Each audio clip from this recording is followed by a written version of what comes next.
নমস্কার, কেমন আছো সবাই? নতুন একটি কুকিং ব্লগে তোমাদের সবাইকে স্বাগত। আজকে আমি মটর পনিরের মশলা বানাবো। তো ভিডিওটা ভালো লাগলে প্রথম থেকে লাস্ট অবধি দেখার অনুরোধ করছি। শীতকালে মটরশুঁটি যেগুলো মিলে না, সেই মটরশুঁটি নিয়েছিলাম ফ্রেশ একদম। শীতকালে যখন বানাতাম খুব সুন্দর টেস্ট এসছে, একদম দারুণ। মটরশুঁটিগুলো মিষ্টিও লাগতো, তখন একটা মটরশুঁটির আলাদা টেস্টই থাকতো। চলো দেখো কিভাবে বানাই। আজকে আমি এটা পেঁয়াজ রসুন দিয়ে বানাবো। তোমরা যারা পেঁয়াজ রসুন না খাও তো পেঁয়াজ রসুনটা স্কিপ করতে পারো। আমি আজকে এগুলান টমাটোরগুলানকে একটু বয়েল করে বানাবো, তেলের সাথে ফ্রাই করব না। আমি দুটা টমাটো নিয়েছি, আর দুটা পেঁয়াজ, 5 কলি রসুন, আদা 1 ইঞ্চ আদরকের টুকরা, 5-6টা কাঁচা লঙ্কা আছে। তো দেখো আমি একটা বাউলে, গ্যাসের উপরে একটা বাউল চড়িয়েছি, তাই জল দিয়েছি। টমাটোরগুলানকে বয়েল করব। তার সাথে 1 চামচ তেল, কাশ্মীরের লাল লঙ্কার গুঁড়া 1 চামচ দিয়ে এটাকে 10 মিনিট বয়েল করতে ছেড়ে দেবো। দিয়ে গ্যাসের উপরে একটা কড়াই চড়িয়েছি অন্য সাইডে, তাই অল্প একটু তেল দিয়ে পেঁয়াজগুলানকে কিছু ফ্রাই করব আর কিছু কষানোর সময় ইউজ করব। এরকম বড় বড় পিসেস করে কেটেছি, এগুলানকে হালকা ভুনে নেবো। আর সাথে 5 কলি রসুনও দিয়ে দেবো, যাতে রসুনের কাঁচা ভাবটা চলে যায়। খুব বেশি ফ্রাই করব না, হালকাই ফ্রাই করব। দেখো এরকমভাবে একটু ফ্রাই করে নিয়েছি, দিয়ে একটা প্লেটে তুলে নিচ্ছি। এদিকে টমাটোটাও চেক করছি বয়েল হয়েছে নাকি, আরও কিছুক্ষণ এটা ছেড়ে দেবো বয়েল করতে। একটা মশলা বানাবো। দেখো আদা, কাঁচা লঙ্কা আর ধনেপাতার ডান্ডি আর রসুনটা একটু এটাকে জল দিয়ে হালকা পিষে নেব। দেখো এরকম পিষা হয়ে গেছে আমার। দিয়ে গ্যাসের উপরে আবার সেই তেলের সাথে আরও একটু তেল অ্যাড করব। আর বাকি যে পেঁয়াজগুলানকে ছিল সেগুলানকে একদম ছোট ছোট করে কুচিয়েছিলাম। তেলটা গরম হয়ে গেলে আমি 1 চামচ জিরা অ্যাড করছি। আজকে এতে কোনো খাড়া মশলা যেমন তেজপাতা, এলাচ, লং এরা কিছু ইউজ করব না। নর্মালভাবে বানাচ্ছি, একদম সিম্পল ঘরেলুভাবে। বাইরের কিছু মশলাও দেবো না, যেমন বাইরের মশলা বলতে যেমন পনির মশলা এরা বাইরের থাকে না, সেই সকলও কিছু অ্যাড করব না। সিম্পলভাবে বানিয়েছিলাম, খুব সুন্দর টেস্ট হয়েছিল। আর এইভাবে তোমরা একবার বানিয়ে দেখো, দারুণ লাগে খেতে। তো পেঁয়াজটা হালকা ভুনা হয়ে গেছে। ভুনা হয়ে যেতে আদা রসুনের পেস্টটা এর সাথে অ্যাড করে দিচ্ছি। আদা রসুন নয়, কাঁচা লঙ্কাও ছিল। তো এটা কিছুক্ষণ ভুনে নেবো, 3-4 মিনিট।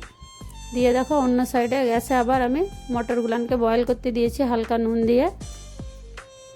আজকে পনিরটাও আমি মটরের সাথে বয়েল করব, কারণ পনিরটাকে আলাদা করে ম্যারিনেট করে ফ্রাই করব না, আজকে বয়েল করে বানাবো। তো টমাটোরটা ঠান্ডা হয়ে গেছে। টমাটোরটা এবারে পিউরি বানানোর জন্য ভাজা পেঁয়াজটা আর এর সাথে কিছু কাজু অ্যাড করব। তোমরা চাইলে 4 মগজের দানা নেই তো পোস্তও অ্যাড করতে পারো। এটাকে আমি একদম স্মুথভাবে পেস্ট বানিয়ে নিয়েছি। দিয়ে এবারে এটা টমাটোর পিউরিটা অ্যাড করে দিচ্ছি। হালকা একটু জলও দেবো। দিয়ে এর সাথে কিছু মশলা অ্যাড করছি। দেখো কাশ্মীরি লাল লঙ্কার গুঁড়া দিয়েছি 1 চামচ কালার আসার জন্য, ধনিয়া জিরার পাউডার 1 চামচ, আর কিচেন কিং মশলা দিয়েছি। তোমরা চাইলে গরম মশলা নেই তো পনির মশলা যে বাইরে পাওয়া যায় সেই মশলাও অ্যাড করতে পারো। স্বাদ অনুসার নুন দিচ্ছি। এই ধনিয়া জিরার পাউডারটা আমি এবছর ঘরে পিষিয়েছিলাম। 1 কিলো ধনিয়া 1 কিলো জিরা পিষিয়ে নিয়ে এসেছিলাম। তো এটাকে কিছুক্ষণ ঢককে ছেড়ে দেবো, কেননা মশলাটা উড়ছে। এদিকে মটরটাও চেক করছি বয়েল হয়েছে নাকি। আরও কিছুক্ষণ বয়েল হয়েই এসে আরও কিছুক্ষণ বয়েল করব। পনিরগুলানকে কেটে নিচ্ছি ছোট ছোট পিসেস করে। পনিরগুলানকেও মটরের সাথে অ্যাড করে নিয়ে 3-4 মিনিট এটাকে দুটাকে একসাথে পাকিয়ে নেব।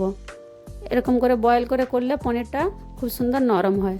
এদিকে দেখো মশলা থেকেও তেল ছেড়ে গেছে খুব সুন্দর, আর খুব সুন্দর সেন্টও বেরিয়েছে, মশলার একটা খুশবু এসছে। আমি হালকা মিঠা অ্যাড করব, অল্প করে একটু চিনি দিয়েছি। চিনিটা দিলে ভাজিটার ব্যালেন্সটা থাকে। আর একটু কসুরি মেথি দিয়েছি ঘিসে, কসুরি মেথির ফ্লেভার খুব সুন্দর লাগে। আরও কিছুক্ষণ কষি নিয়ে এবারে পনিরটা একসাথে আর মটরটা অ্যাড করব। একসাথে সব জলটা দেবো না, একটু আগে জলটা দিয়েছি, কেননা গরম জল গায়ের দিকে উঠবে, কিছু কিছু করে দিতে হবে। অল্প একটু দিয়েছি, তারপরে একটু নেড়ে নেওয়ার পরে সবটা অ্যাড করে দেবো। খুব বেশিক্ষণ টাইম লাগে না বানাতে, সব রেডি করে নিয়ে বানালে 20-25 মিনিটের মধ্যে রেডি হয়ে যায়। ব্যাস আমার হয়েই এসছে।